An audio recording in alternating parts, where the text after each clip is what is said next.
Om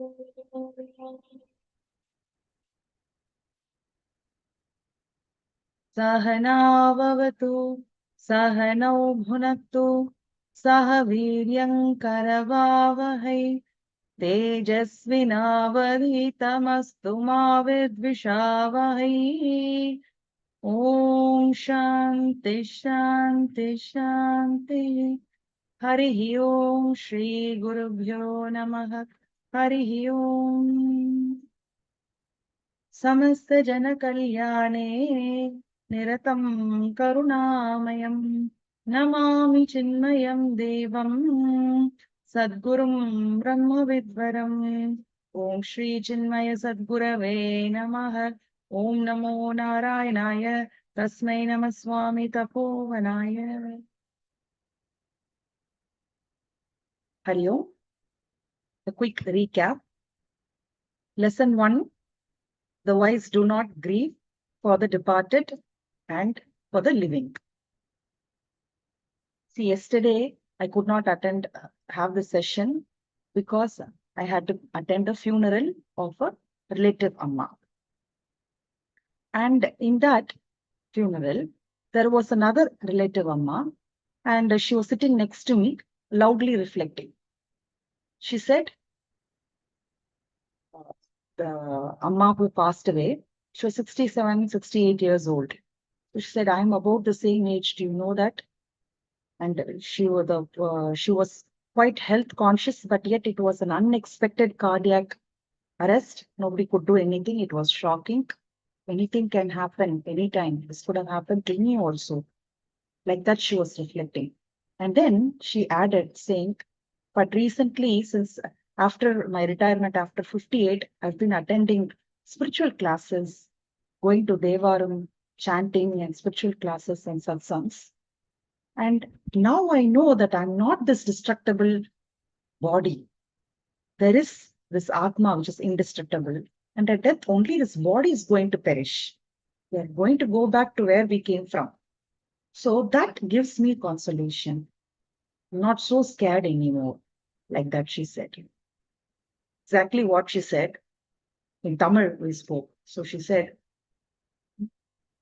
இந்த ஆத்மா அழிவில்லாதது இல்லையா, இந்த உடல் தானே அழிய போகுது, நம்ம எங்கேருந்து வரோமோ அங்கேயே திரும்ப போறோம் அப்படின்னு ஒரு சமாதானம் ஏற்பட்டிருக்கு இந்த சத்சங்கனால. That she said. I was like, wow, the very first lesson that we are seeing again and again and again. That is the power of the spiritual knowledge, of the self-knowledge. To be able to handle even these most difficult situations, these losses, these bereavements, all this grief, how to handle, how to come out of it. Even a theoretical understanding of this supreme highest philosophy gives us that inner strength, this anma balam, we say. Just this happened yesterday. So lesson 2, we saw Bhagavan said, act with detachment and accept the results cheerfully as Bhagavan's prasad. Lesson 3, he said, act with complete self-surrender as an offering unto me with Ishvara Arpana Buddhi, said. Then we ask, why Bhagavan, why you ask me to act, and why you ask me to act this way only, with this attitude only? He says, this is so you can get rid of your likes and dislikes. What is the problem with likes and dislikes? Can't I have them? It seems like I'm born with these likes and dislikes. How exactly to get rid? Why should I even bother? What is the problem? So the lesson 4 we saw last class was, beware of these likes and dislikes. Do not come under their sway. They are your enemies. Tayornavasham agachet. Tauhyasya paripantinau. Beware of them.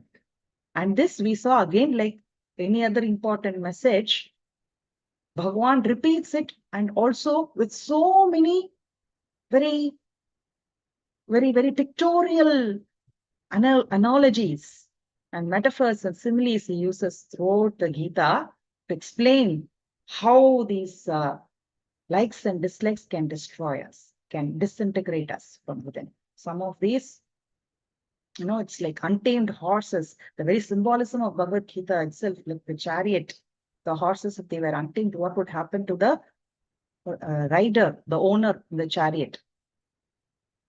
Then he calls it like the turbulent storm which can capsize your lifeboat in the samsaric ocean of existence, to make you lose track of the purpose of your life and drown you in it.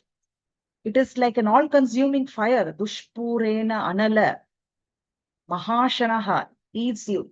It's a vairi. Vidyenamiha vairinam. It's your enemy. And they are, oh yes, paripanthina. They are your highway robbers, your enemies. They will destroy you. All these various pictorial, very, very graphic analogies he gives Bhagavan to warn us. And he explains also through other slokas, where do they reside? They reside in the senses, and especially in the sixth sense, which is our mind. That is where they reside. They are not in the sense objects in the outside world. The outside world, the objects cannot, the smell, smell, taste, touch, these things cannot really tempt us. They have no power, the sense objects. But it residing in our mind and in our senses, especially in our mind, it is the likes and dislikes that tempt us and prompt us. And they are so natural, so natural. Paranchikani, they are made that way, the mind and the senses, to look out, go after these sense objects. So it is natural. So it is like the flow of the current. It is difficult to fight and swim against the current, yet not impossible. And what do they do? How exactly they work, and what is the actual problem with these likes and dislikes? Residing in the mind, they create a gap between our knowledge, what we know at the intellect level, and how we behave or what we do at the physical level. We know something, but we are not able to act accordingly or live accordingly. We think and speak according to our knowledge, but we act according to our nature and impulse, goaded by these likes and dislikes. A doctor can prescribe medicines and talk about the ill effects of drugs or smoking or liquor or junk food, but he himself will not be able to follow them.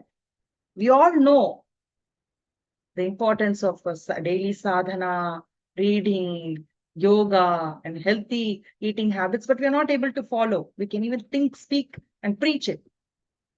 That big gap between our knowledge and conduct is because of these likes and dislikes. Okay. In Bhajagovindam, the very final verse, beautiful verse, it says, Guru Charana Bhuja Nirbhara Bhaktaha Samsarata Chirad Bhava Muktaha Sendriya Manasa Niyama Devam Drakshasi Nija Hridayastam Devam. You will be able to see the all-pervasive Lord as your own self within your own heart. Only you need bhakti at the Guru's feet to be able to receive that knowledge, and to practice it, live it, you need a lot of control of mind and senses. Sendriya Manasa Niyama Devam. That is the importance of control of your mind and senses. Do not come under the sway of this mind and senses. Do not come under the sway of these likes and dislikes. They are your enemies. He says again and again. How to break them also, so many tips given here and there in Bhagavad Gita. But we saw Dhamma, sense control, right? Kurmongani vasarvashaha, like a tortoise. At the sight of these, just refrain your senses. Tani sarvani samyamya. You have to samyamya. You have to have certain level of sense control. Practice Dhamma. Shama, practice mind control. Reflect on their defects. Again, everywhere interspersed through Gita, he has given how to reflect on the defects on these and develop this dosha drishti, viveka, vichara, how to do that and develop your shama, your mental power to resist. Matra spashastu kaunteya, agama, apainaha. They will keep coming and going, all these bhogas, these sense pleasures. They are only sense pleasures, matra spasha. Yehi samsparshaja bhogaha dukkha yonaya evate. Samsparshaja, matra sparsha means what? These happen at the contact level. They just tingle your nerves and your senses. That's all. And they come and go. They are not permanent. They are temporary, nerve tingling, sense pleasures, very superficial. That's all. Understand the ill effects of it, the nirantara sorrow, dukkha that they can give. And beware, do not come under their sway. Like that. Guna guneshu vartante. It will be like that. The senses will go to the senses, the gunas will go to the gunas, but you be alert. Several places he has given how to make our mind strong and have shama. But the easiest, straightforward way, Bhagavan says, very next verse itself, Swadharmana Anushtana, about following and focusing on your duties. Shreyan Swadharmo Vigunaha Paradharmat Swanushthitat. Even seemingly defectful or not with greatness, your duty may be, just take it up and strictly follow it, adhere to it. That way, you will be saved from great disasters, from a lot of fears, from a lot of mishaps and falling down. Okay, so we are going to see about the Swadharma, little bit about practically about breaking habits, bad habits, and building good habits. We will see a little bit. Okay. See, in modern, lot of management lectures and sessions and all that, they use these words. C2R2, they say. Cue, craving, response, reward. About habit formation, they say. The first thing is cues. You get hints and prompts from outside that makes you recollect a like or a dislike from your subconscious mind. The cue leads to craving at the mind level. The craving creates a response at the physical level. And then when you do it, you enjoy. That is the reward. When you enjoy as a reward, again, it strengthens the likes and dislikes, right? For example, famous coffee example, a usual one which we take. You see someone having coffee or smell coffee or hear someone say coffee also. That's a cue. Hint you have received, a prompt, an hint you have received coffee. Hint, cue. Creates a craving. I want coffee in your mind. Then the response is you go buy coffee or make coffee. And the reward, the taste of coffee, you enjoy it. That strengthens your vasana, coffee vasana, your like for coffee. And that's how these habits are formed. First, we form the habits and then they form us. Isn't it? We form the habits by repeated actions and then the habits come to form us as a person. So it is very important what habits we form. This Q2R2 is not something new. Same thing what our ancestors, rishis have told us. The likes and dislikes, whenever you see something or you remember something, it prompts a craving, a desire or a hatred at the mind level, which prompts actions. And the actions, they will give us sukha or dukkha, right? When we enjoy it, we get a form of like and dislike, is strengthened. And this repeated cycle forms habits. So understanding this, how to use this very same thing, this understanding to break a bad habit. Let's take the example of mobile viewing because that's a disease that has everybody seems to be ailing from. Too much and unwanted mobile usage, right? So the cue, what is the cue?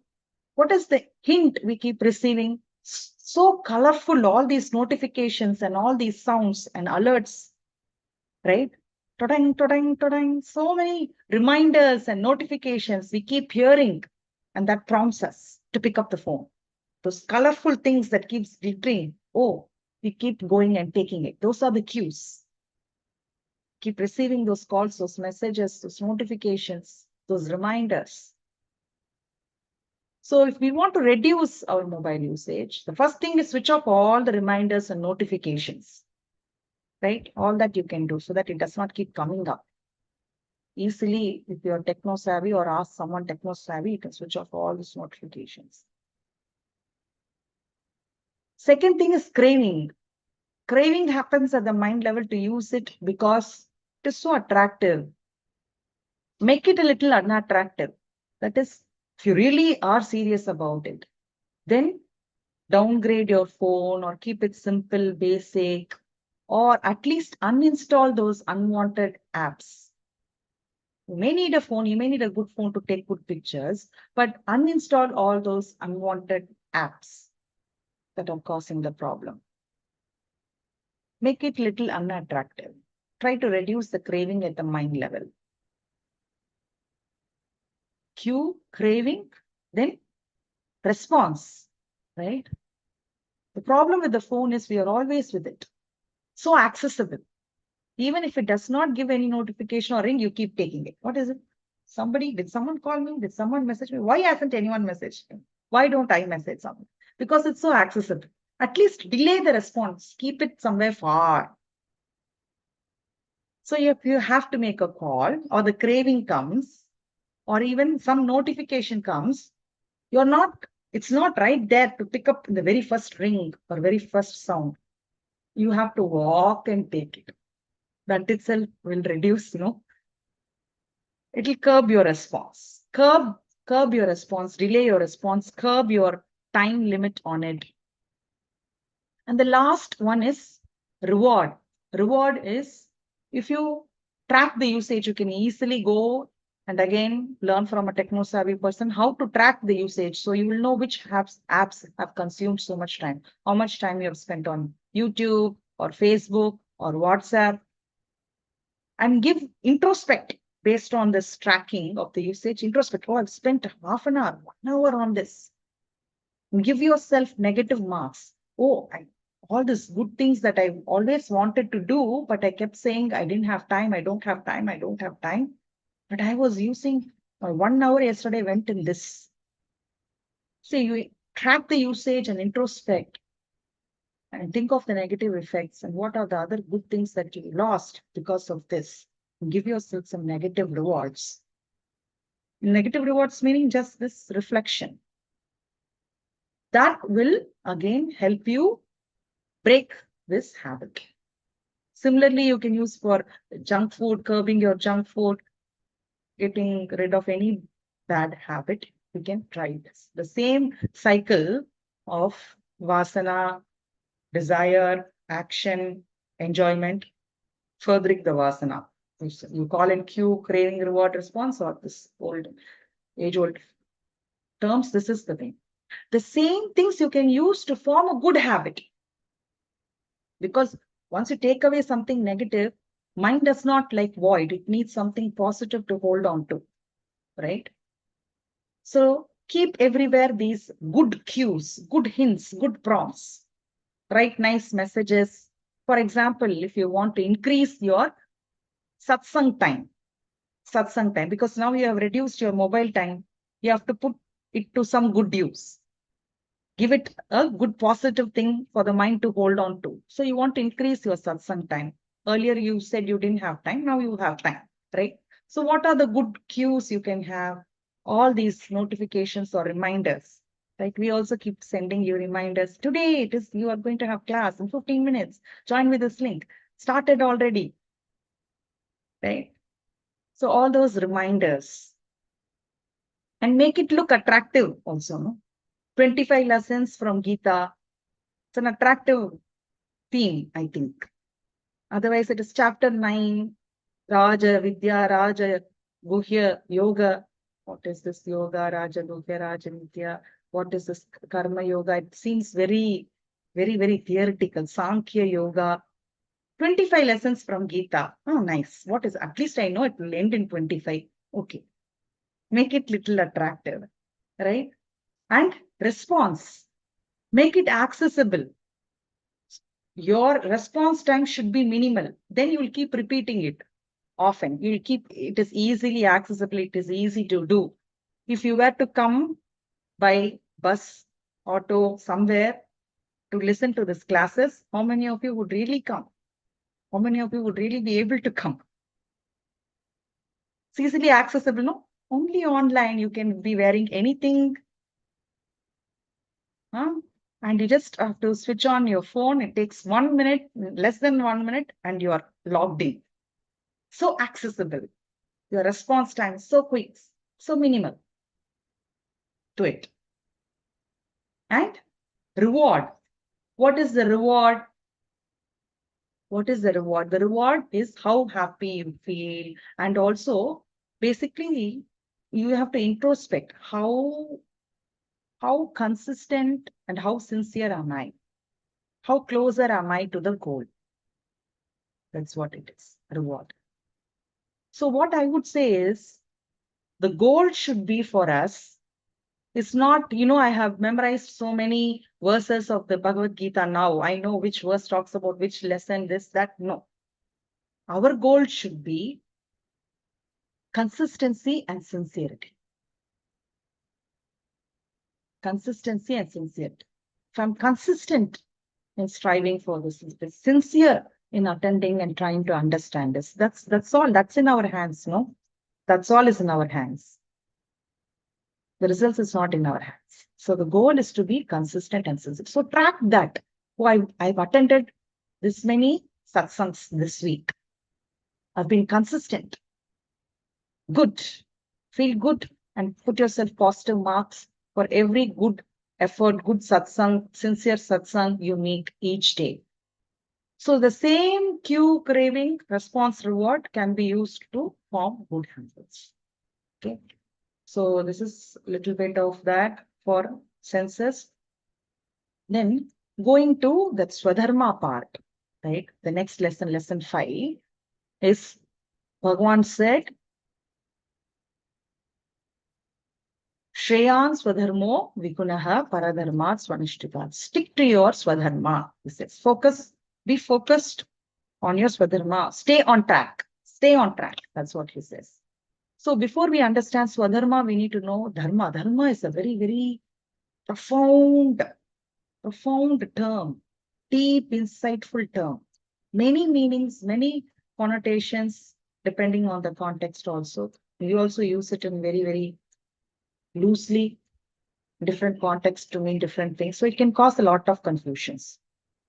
So dharma is sometimes used as, duty, as charity, as righteousness, as noble conduct, nobility, sometimes even to say your religion, Sanatana Dharma, what dharma you follow, right? So dharma can mean any of these things and nothing wrong. But first we have to understand what is the actual meaning, what is the root meaning, where it comes from. This Dhridhatu means to uphold, to integrate. Dharyate means what? To uphold, to integrate. So anything that integrates, that sustains, that harmonizes, that upholds me, that is dharma.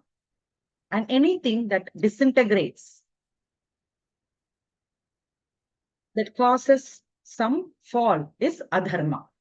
So now when we understand what is the root meaning, what is the absolute meaning of dharma, then in various contexts it's easy to apply. Again, at various levels we have to apply this, right? At the individual level, what is dharma and what is adharma? In the family, what is dharma, what is adharma? In the society, in the nation, spiritually, at various levels we have to understand, because dharma is so profound. Individual dharma is different from a community dharma. Rajya dharma is different. Dharma of each person is different, depending on their age, on what positions they are in. So it is so profound and we have to try to understand this. But the actual basic meaning is what? That which integrates and harmonizes our personality or anything. that which sustains something. Let's see with examples, then only we will understand. So first, let's take at the individual level. Individual level. We all know as individuals, we have a body, we have a mind, we have intellect and Atman. These four quotients are there: physical quotient, emotional quotient, intellectual quotient, spiritual quotient, we can say. At the body level, what is the dharma? To be healthy, to keep it healthy. Not to say to have six packs or to look young, no, but to stay healthy. So anything that I do to help me gain health, nourish health, that is dharma. Eating habits, sleeping habits, yoga, exercising, walking, anything that I do to maintain this health, to nourish my health is dharma. And anything I do to destroy the health, that to harm the health, that will be adharma. If we understand this, then we know it is not about six packs or how lean or how we look, but it is about fitness and flexibility and health.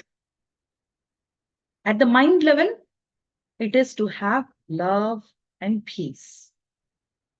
That is the emotional quotient, no? To love and be loved makes us so happy, peaceful and happy. So anything that we do to nurture love and respect for everyone, to spread peace and joy and happiness to others, to feel that inner peace and to feel loved, that is dharma at the mind level. All this hatred, anger, jealousy that disturbs my inner peace, that will be adharma. Adharmic thoughts, adharmic emotions, negativity towards others. So when we understand, see how easy it is once we understand what is the basic thing, that which integrates is dharma, sustains, upholds the mind. What integrates, upholds, sustains the mind? Feelings, positive feelings of love and peace. What harms it? Negative feelings of hatred. That becomes adharmic thoughts. At the intellect level, intellect wants to know, to be bright with light, right?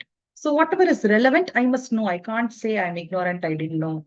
I didn't know I have to stop at traffic light, I drove ahead. I can't say that. So whatever skill or things relevant to my life, I have to know. So gain that knowledge, that is dharma. To be ignorant in it is adharma. For the spiritual quotient, what are the things that will help me to know my true self? To know and abide in the true self, that is dharma. And the spiritual ignorance is adharma. Whatever that I do to harm me or take me away from my abidance in true self, all falling prey to all those temptations and the spiritual ignorance will become adharma. So this is how we understand dharma at the individual level: physical, mental, intellectual, spiritual. What is dharma? The opposite of it would be dharma. Whatever integrates this personality will be dharma. At the family level, it is doing our duties, right? Maintaining the peace, nurturing that family, protecting that family. And all these about duties, know that they come and go unasked. At the right age, you have to study, you have to get a job, you have to get married, children, all these happen automatically. They come unasked and they go also unasked. And they're thankless, rewardless. There is no special punya out of it. It's like the rain clouds. They come, they clean the place and they vanish. Like that, the duties come, they clean our mind and they vanish. That's the purpose of these duties. So to understand that at the family level, let us take one example as a parent. As a parent, what is it? Because again, within the family, different roles will have different dharmas. No? As a parent, what is the dharma of the parent? The supreme dharma of the parent is the protection and the nurturing of the child. Protect and nurture the child is the dharma of the parent. So food, clothes, shelter education, values, giving them this much as dharma. And Bhagavan says, Paradharmo bhayavaha. Don't do others' duty. It is filled with fear. It is riddled with fear. So not only not doing this duty, but doing the wrong things or taking up someone else's duty will destroy this family dharma, will disintegrate this family, right? So it is this giving them, protecting them and nurturing them with good education values and basic needs. That is dharma. Not pampering them with too many things, not bribing them with too many gifts, not doing the homework of the son or the daughter so they get marks. That is not dharma, that is paradharma. Not hoarding wealth for them, not paying by credit for an education which the child did not deserve by merit. This is not really. See, we take Krishna also. He did his dharma as a charioteer. He did not fight the war for Arjuna.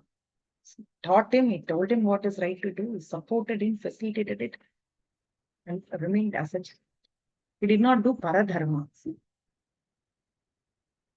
So that is what is important. At the community level, so we've seen at the individual level, family level. Now at the community level, when we move on, again, whatever sustains, nourishes, and integrates the community, brings the peace and harmony of the community, the society, the nation, that is dharma. So the opposite of it, whatever disintegrates or brings about, lack of peace, disturbs this, disturbs the harmony, that will be adharma. So you can't, please be careful, you can't say war is adharma. You can't say peace is dharma. Because you have to understand what is dharma. That which nourishes what is the absolute good for everyone in that society, in that nation, that is dharma. Right? Generally speaking, yes, we have to try to avoid war by all means, try to avoid violence, maintain peace and harmony. Yes, that is the general rule. But if there are some elements there which disturbs the peace, those evil elements, those unrighteous elements must be removed. Either they must be taught and brought into right conduct, or they should be removed for the overall good of everyone. This war, Krishna and Yudhishthira, the Pandavas tried to avoid, but they did not allow it, isn't it? Duryodhanadi did not allow it. They wanted the war. They wanted actually more than war to destroy these Pandavas, so that then they can have their own way. So the war was unavoidable. This war was for eternal peace, for a longer lasting peace, for longer lasting righteousness and harmony. This war was needed. For example, right, a surgeon's duty is to save the life. His dharma is to save the life of the patient. The patient has a cancer in the arm. Yes, the surgeon tries to save the arm, but the cancer is so much that the limb has to be amputated to save the life. Then he has to take that surgical decision. So surgical strikes are sometimes needed. Violence is also sometimes needed for the dharma, for dharma's sake. So this is a dharma yuddha. He says, no, this dharma yuddha is come on its own, it has come to your plate. And such a kshatriya who gets to do it, who is so blessed, why do you want to leave and go? Dharmyadi yuddhat shreyon yad kshatriyasya na vidyate. So you have to understand, we can't always be speaking peace, peace, peace. Passive peace is more dangerous than an aggressive war at certain times. Avoid it. Try to bring everybody into dharma, but if it does not happen, then war is needed. Not for everyone, not that everybody has to take up those decisions, trying to remove this negative elements from the society. No, please use discretion. It's your duty that you have to stick to. Our duty is to, if we find a thief, to catch hold of him and report. It is the policeman's duty or the court's duty to take actions. right? Accordingly, whatever dharma we are in the society, that we have to follow. The understanding that what is the absolute good for the society, for the nation, for the community. Okay. So at the individual level, at the family level, at the community level, we have seen.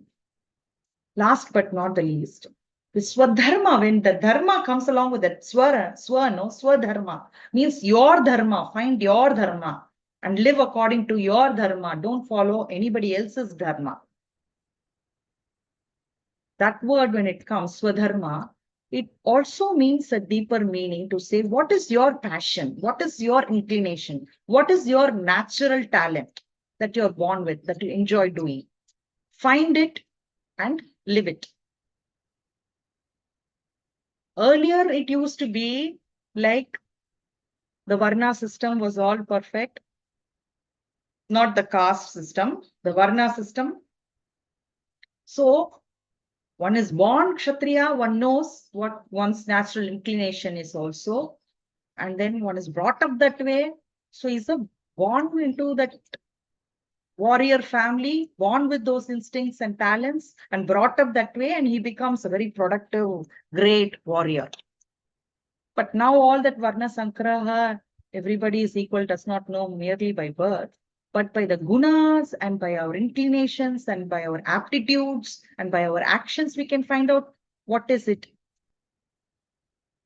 Sometimes we may be born with it also. I'm a born musician. I'm a born sportsman. I'm a born actor. I'm a born, something you're very good at from the very beginning. Or you're exposed to it by that one exposure or one training was enough to find out what is natural to you, what you enjoy doing, love doing, passionate. Following that varna, that color, that temperament, that guna that is innate, and doing through that, serving the community and the Lord fulfills us, gives us some fulfillment and content.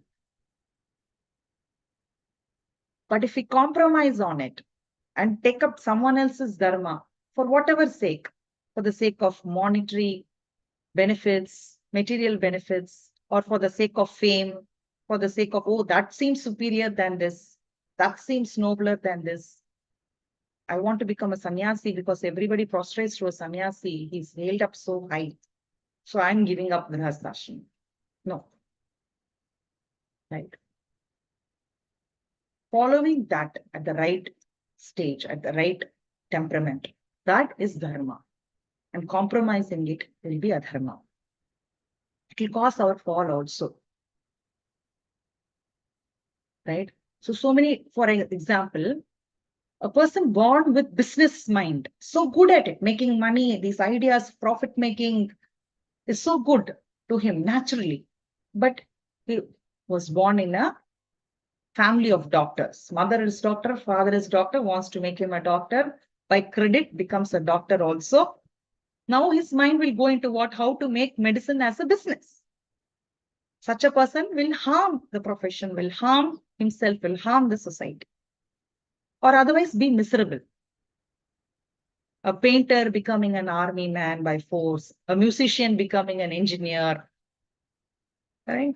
Like there is no fulfillment, contentment because you wanted to do something else, something you were passionate about, but ended up doing something else because your parents forced it or family situation, or sometimes merely because who's going to get money? How is this music or painting or acting going to win your bread? That may be the question. That may be a very tough situation. You have to support your family immediately. This is not going to bring you immediate money. So first thing is when you first find out what's your passion, do not compromise it for the sake of material benefits. But at certain times when you're forced to, because of your family situations, holding your family dharma also is important. That's why it's all convoluted. No, your individual swadharma and your family dharma, everything comes and it becomes complicated to make such decisions. Then yes, you have to step up and play the role to, because the bigger dharma is, the more people involved, that should be higher than your own individual fulfillment and contentment. Yes, you have to support your family. So you study and you become an engineer or whatever, but do not give up this passion of yours. At least do it for some time, every day or weekly, as a hobby, as a charity work, or to teach someone as a skill, give you fulfillment. My family needed money. I'm a musician. I had to become an engineer. I had to earn and pay off the debts. Okay, do that. But take some time off in a week to follow your passion, to feel good about it. It becomes your hobby. You enjoy it, right? You teach some child how to, when you perform at a charity show or something, it gives you that fulfillment.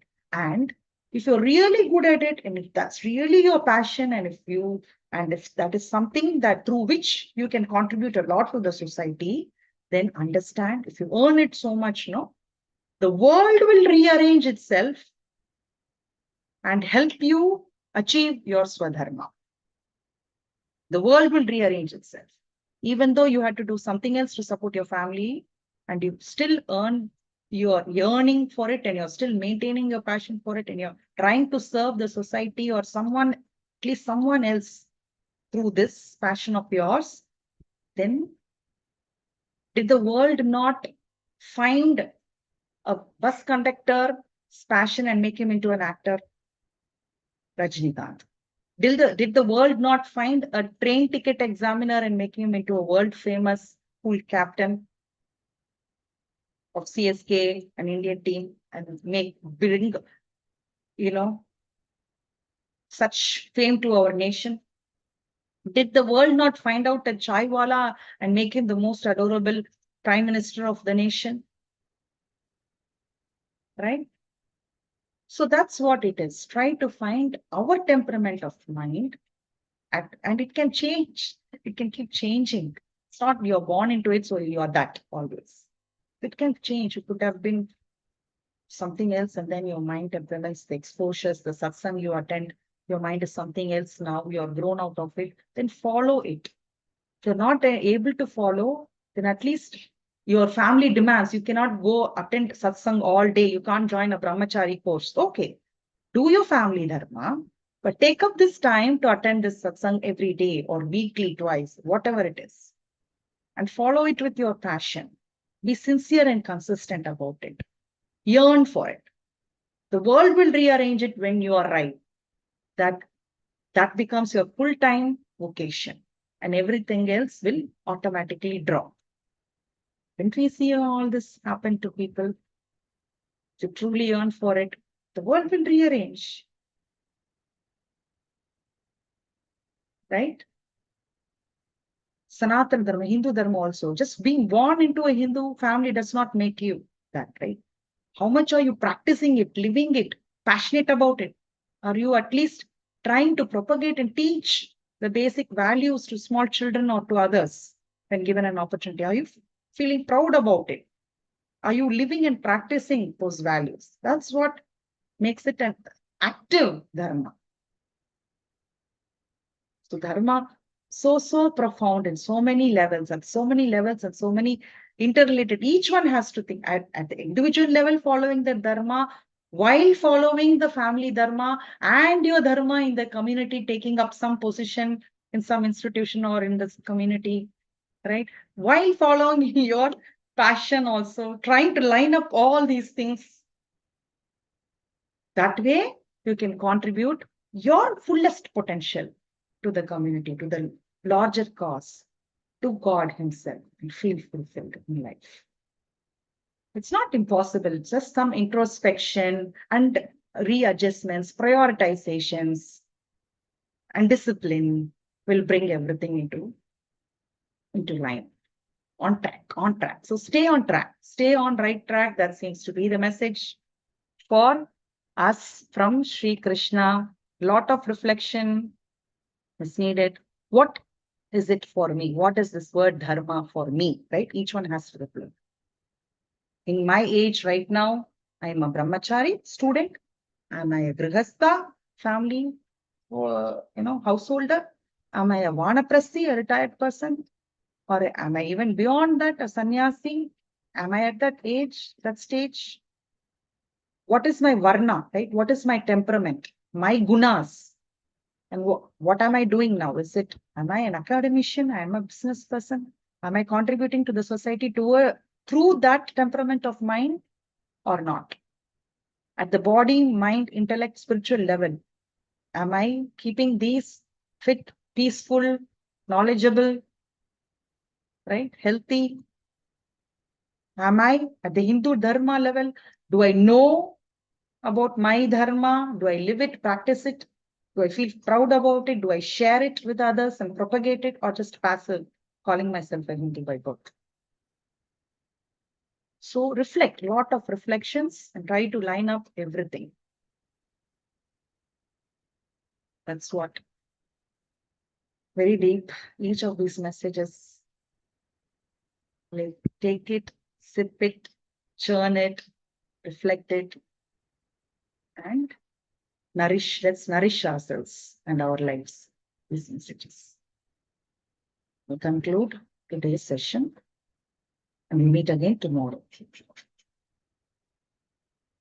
Om Purnamada Purnamidam Purnat Purnamudachyate Purnasya Purnamadaya Purnameva Vashishyate. Om Shanti Shanti Shanti. Hari Om Shri Guru Pyo Namah. Hari Om.